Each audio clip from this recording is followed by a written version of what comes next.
Hello hi नमस्कार आशा करे आपण माने समस्ते भलरे थिबे। आज आम जनरल नॉलेज रो 30 टी साइंस उपरे क्वेश्चन रही आपण प्रथम प्रश्न बैक्टीरिया रो केउ संगठन अनुपस्थित आपण ऑप्शन दिया गला ribosome nucleus cell wall cytoplasm. आपण समय वर्तमान दिगला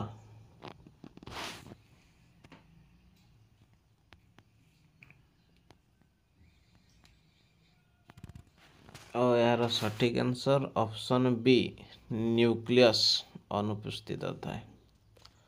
परवर्ती प्रश्न रही आपण केउ धातु पानी सह जग हेले हाइड्रोजन गैस छाड़े आपण ऑप्शन दिगला option A iron option B aluminium option C sodium option D zinc. आपण समय वर्तमान दिगला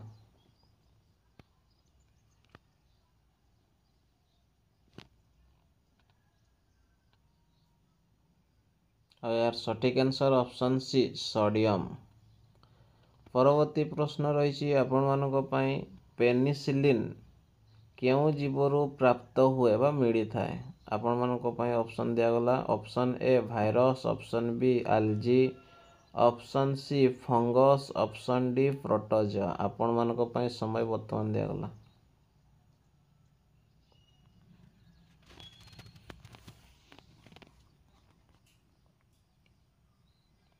आ यार सठिक आंसर ऑप्शन सी फंगस रु मिली थाए पेनिसिलिन रे। परवर्ती प्रश्न होची टेंडाल इफेक्ट क्यों प्रकार मिश्रण रे देखा जाए आपण ऑप्शन दिगला option A true solution option B suspension option C colloidal solution option D compound. समय वर्तमान दिगला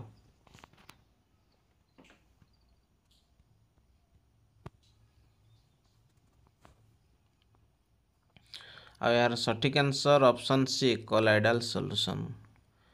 परवर्ती प्रश्न रही आपण भारत रे हमी जे भवा क्यों क्षेत्र सहित संबंधित समय ऑप्शन आपण option A agriculture option B medicine option C nuclear science option D space science. आपण समय वर्तमान दिगला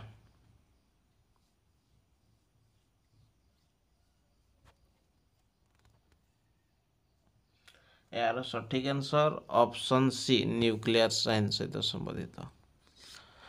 परवर्ती प्रश्न आपण रही पानी फुटाइबा समय क्यों प्रकार रासायनिक परिवर्तन घटे आपण ऑप्शन दिगला option A chemical change option B physical change option C irreversible change option D nuclear change. आपण समय वर्तमान दिया जायछि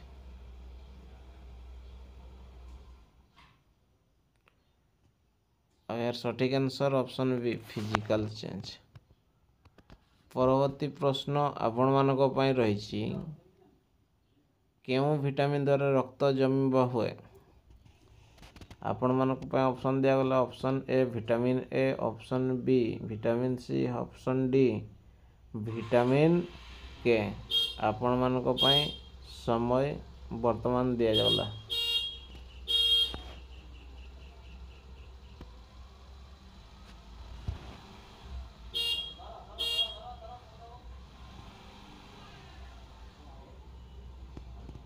यार सठिक आंसर ऑप्शन डी विटामिन के। परवर्ती प्रश्न रही आपण मानव शरीर आरबीसी रो काम कौन आपण ऑप्शन वर्तमान दिगला option A infection control option B oxygen transport option C digestion option D nerve transmission. समय दिगला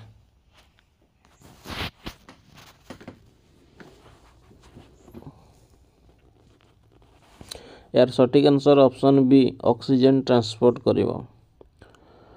परवर्ती प्रश्न होची केउ रोग को वाटर बोर्न डिजीज कहा जाए आपण ऑप्शन दिया गला ट्यूबरकुलोसिस କଲେରା, ମ୍ୟାଲେରିଆ, ଡେଙ୍ଗୁ। ସମୟ ଆପଣମାନଙ୍କ ପାଇଁ ଦିଆଗଲା।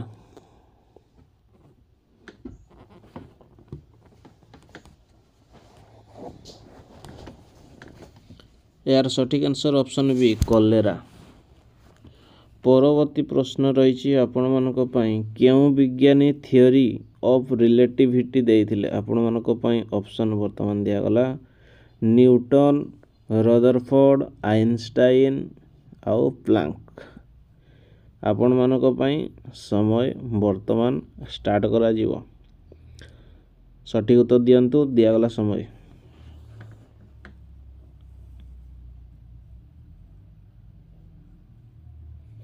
ଆଉ ଏହାର ସଠିକ୍ ଆନ୍ସର ଅପସନ୍ ସି ଆଇନଷ୍ଟାଇନ୍। ପରବର୍ତ୍ତୀ ପ୍ରଶ୍ନ ଆପଣମାନଙ୍କ ପାଇଁ ରହିଛି ବିଜୁଳି ଆବିଷ୍କାର କିଏ କଲେ ବା କରିଥିଲେ? ଆପଣମାନଙ୍କ ପାଇଁ ଅପସନ୍ ଦିଆଗଲା Thomas Edison, Benjamin Franklin, Isaac Newton, Galileo Galilei. ସମୟ ଦିଆଯାଇଛି। ଏହାର ସଠିକ୍ answer option B Benjamin Franklin. ପରବର୍ତ୍ତୀ ପ୍ରଶ୍ନ ଆପଣମାନଙ୍କ ପାଇଁ ରହିଛି ଜୀବାଣୁ ବିଜ୍ଞାନର ଜନକ କିଏ? ଆପଣମାନଙ୍କ ପାଇଁ ଅପସନ୍ ଦିଆଗଲା Louis Pasteur, Robert Koch, Antonie van Leeuwenhoek, Alexander Fleming. ସମୟ ଦିଆଯାଇଛି। ଏହାର ସଠିକ୍ answer option C Antonie van Leeuwenhoek. ପରବର୍ତ୍ତୀ ପ୍ରଶ୍ନ ରହିଛି ଜିନ୍ କାହାଠୁ ଗଠିତ ହୋଇଥାଏ? କାହାରୁ ଗଠିତ ହୋଇଥାଏ?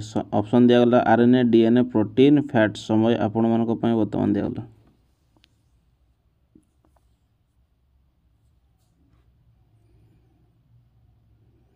ଏହାର ସଠିକ୍ ଆନ୍ସର ଅପସନ୍ ବି ଡିଏନ୍ଏରୁ ଗଠିତ ହୋଇଥାଏ। ପରବର୍ତ୍ତୀ ପ୍ରଶ୍ନ ରହିଛି ଆପଣମାନଙ୍କ ପାଇଁ ମାନବ ଶରୀରରେ ଆଇରନ୍ କେଉଁ ଅଂଶରେ ସଂଗ୍ରହ ହୁଏ? ଆପଣମାନଙ୍କ ପାଇଁ ଅପସନ୍ ଦିଆଗଲା ହାର୍ଟ, ଲିଭର, କିଡନୀ, ଲଙ୍ଗସ୍। ସମୟ ଦିଆଗଲା।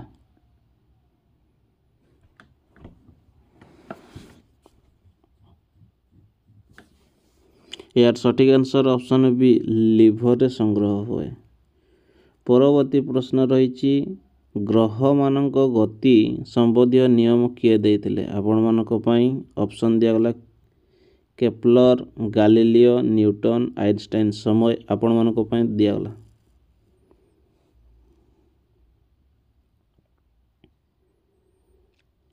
ଏହାର ସଠିକ୍ ଆନ୍ସର ଅପସନ୍ ଏ କେପ୍ଲର।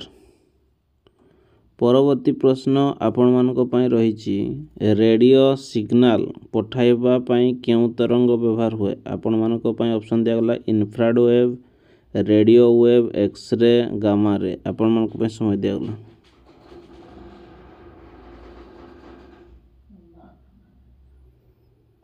ଆଉ ଏହାର ସଠିକ୍ answer option B radio wave. ପରବର୍ତ୍ତୀ ପ୍ରଶ୍ନ ରହିଛି ଆପଣମାନଙ୍କ ପାଇଁ ମନୁଷ୍ୟ ଶରୀରରେ ନିୟନ୍ତ୍ରଣ ଓ ସନ୍ଦେଶ ପ୍ରେରଣ କାହା ଦ୍ୱାରା ହୁଏ? ଆପଣମାନଙ୍କ ପାଇଁ ଅପସନ୍ ଦିଆଗଲା respiratory system, circulatory system, nervous system, digestive system. ସମୟ ବର୍ତ୍ତମାନ ଆପଣମାନଙ୍କ ପାଇଁ।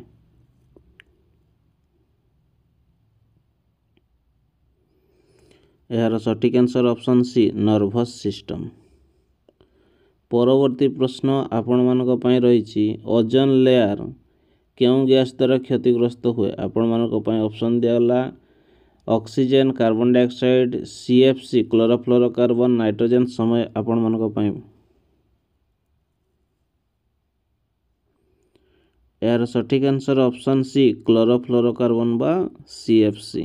ଆପଣମାନଙ୍କ ପାଇଁ ପରବର୍ତ୍ତୀ ପ୍ରଶ୍ନ ରହିଛି ରେଡ଼ିଓ କାର୍ବନ ତାରିଖ ବା କାର୍ବନ ଡେଟିଂ ନିର୍ଣ୍ଣୟ ପାଇଁ କେଉଁ ଆଇସୋଟୋପ୍ ବ୍ୟବହାର ହୁଏ? ଆପଣମାନଙ୍କ ପାଇଁ ଅପସନ୍ ଦିଆଗଲା କାର୍ବନ 12, କାର୍ବନ 13, କାର୍ବନ 14, କାର୍ବନ 16। ଆପଣମାନଙ୍କ ପାଇଁ ସମୟ ଦିଆଗଲା।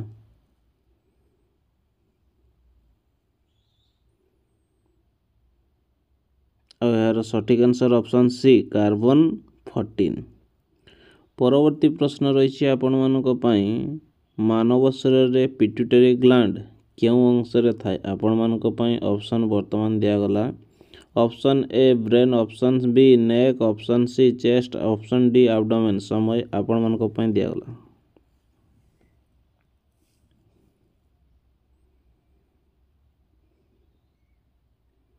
ଏହାର ସଠିକ୍ ଆନ୍ସର ଅପସନ୍ ଏ ବ୍ରେନ୍।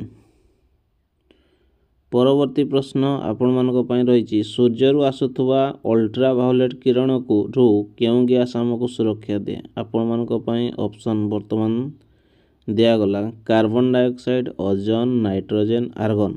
ଆପଣମାନଙ୍କ ପାଇଁ ସମୟ ବର୍ତ୍ତମାନ ଦିଆଗଲା।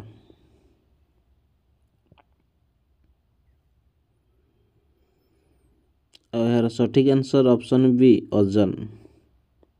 ପରବର୍ତ୍ତୀ ପ୍ରଶ୍ନ ରହିଛି ଆପଣମାନଙ୍କ ପାଇଁ, ରକ୍ତରେ ପ୍ଲେଟଲେଟ୍ର ମୁଖ୍ୟ କାମ କ'ଣ?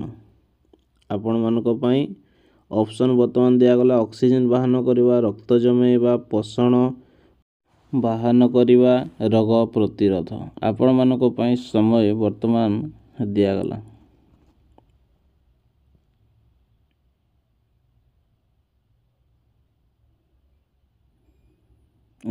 ଏହାର ସଠିକ୍ ଆନ୍ସର୍ ଅପସନ୍ ବି ରକ୍ତ ଜମାଇବା। ପରବର୍ତ୍ତୀ ପ୍ରଶ୍ନ ରହିଛି, ମାନବ ଶରୀରରେ କେଉଁ ଧାତୁ ହିମୋଗ୍ଲୋବିନ୍ର ଗଠନରେ ଆବଶ୍ୟକ? ଆପଣମାନଙ୍କ ପାଇଁ ଅପସନ୍ ଦିଆଗଲା କ୍ୟାଲସିୟମ୍, ଜିଙ୍କ୍, ଆଇରନ୍, ମାଗ୍ନେସିୟମ୍।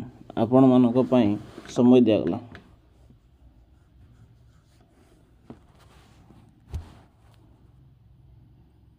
ଏହାର ସଠିକ୍ ଆନ୍ସର୍ ଅପସନ୍ ସି ଆଇରନ୍।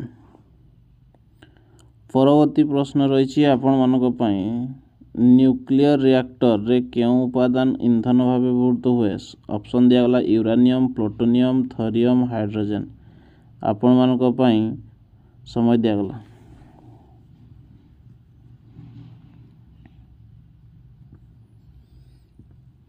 ଏହାର ସଠିକ୍ ଆନ୍ସର୍ ଅପସନ୍ ଏ ୟୁରାନିୟମ୍।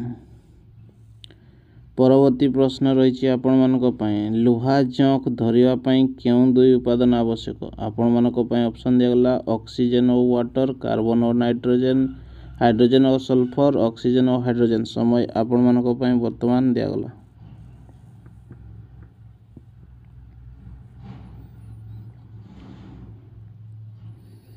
ଏହାର ସଠିକ୍ answer option A oxygen O water.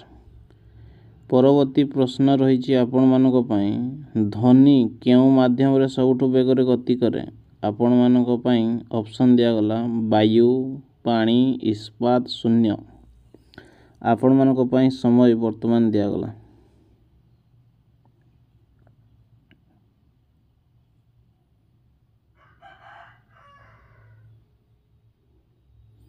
ଏହାର ସଠିକ୍ ଆନ୍ସର୍ ଅପସନ୍ ସି ଇସ୍ପାତ। ପରବର୍ତ୍ତୀ ପ୍ରଶ୍ନ ରହିଛି, ଯେ ପ୍ରକ୍ରିୟାରେ ଜଳ ବାଷ୍ପ ହୋଇ ଆକାଶକୁ ଯାଏ ତାହାକୁ କେଉଁ ନାମରେ ଜଣାଯାଏ? ଆପଣମାନଙ୍କ ପାଇଁ ଅପସନ୍ ଦିଆଗଲା କଣ୍ଡେନସେସନ୍, ଇଭାପୋରେସନ୍, ସବ୍ଲିମେସନ୍, ପ୍ରେସିପିଟେସନ୍। ଆପଣମାନଙ୍କ ପାଇଁ ସମୟ ବର୍ତ୍ତମାନ ଦିଆଗଲା।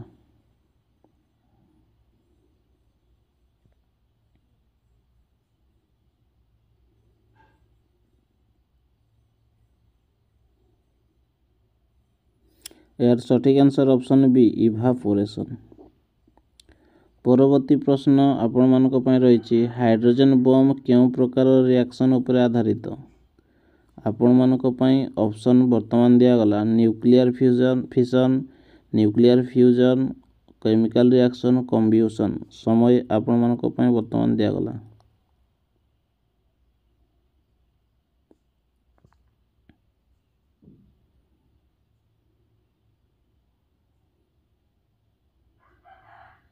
ଏହାର ସଠିକ୍ answer option B nuclear fusion. ପରବର୍ତ୍ତୀ ପ୍ରଶ୍ନ ଆପଣମାନଙ୍କ ପାଇଁ ହେଉଛି, ଆଲୋକ ଜଳ ମାଧ୍ୟମରୁ ବାୟୁ ମାଧ୍ୟମରେ ଯିବା ସମୟରେ କି ହୁଏ ବା କ'ଣ ହୁଏ? ଆପଣମାନଙ୍କ ପାଇଁ ଅପସନ୍ ଦିଆଗଲା ଅନୁପ୍ରବେଶ, ପ୍ରତିଫଳନ, ଅଭିକେନ୍ଦ୍ରଣ, ବିଚ୍ଛୁରଣ। ଆପଣମାନଙ୍କ ପାଇଁ ସମୟ ବର୍ତ୍ତମାନ ଦିଆଗଲା।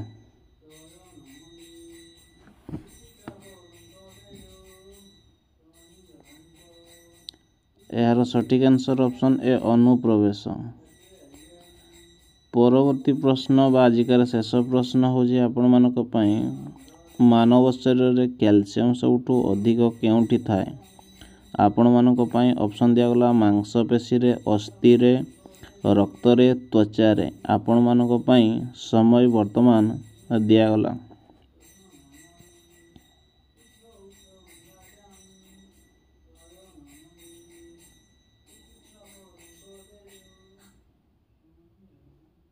ଏହାର ସଠିକ୍ ଆନ୍ସର୍ ଅପସନ୍ ବି ଅସ୍ଥିରେ ବା ବୋନ୍ରେ। ଏହା ଥିଲା ଆପଣମାନଙ୍କ ପାଇଁ 30ଟି ସାଇନ୍ସର ଗୁରୁତ୍ୱପୂର୍ଣ୍ଣ ପ୍ରଶ୍ନ ଉପରେ ଆମେ ଆଲୋଚନା କରୁଥିଲେ। ଯଦି ଭିଡ଼ିଓଟି ଭଲ ଲାଗିଥାଏ ତାହେଲେ ଆପଣମାନଙ୍କ ସାଙ୍ଗ ସହିତ ମଧ୍ୟ ସେୟାର କରନ୍ତୁ। ଅଧିକରୁ ଅଧିକ ଏହିପରିକା କ୍ୱେଶ୍ଚନ୍ ଜାଣିବା ପାଇଁ ଆମ ଚ୍ୟାନେଲକୁ ଲାଇକ୍ ସବସ୍କ୍ରାଇବ୍ ନିହାତି କରନ୍ତୁ। ରହିଲି ନମସ୍କାର।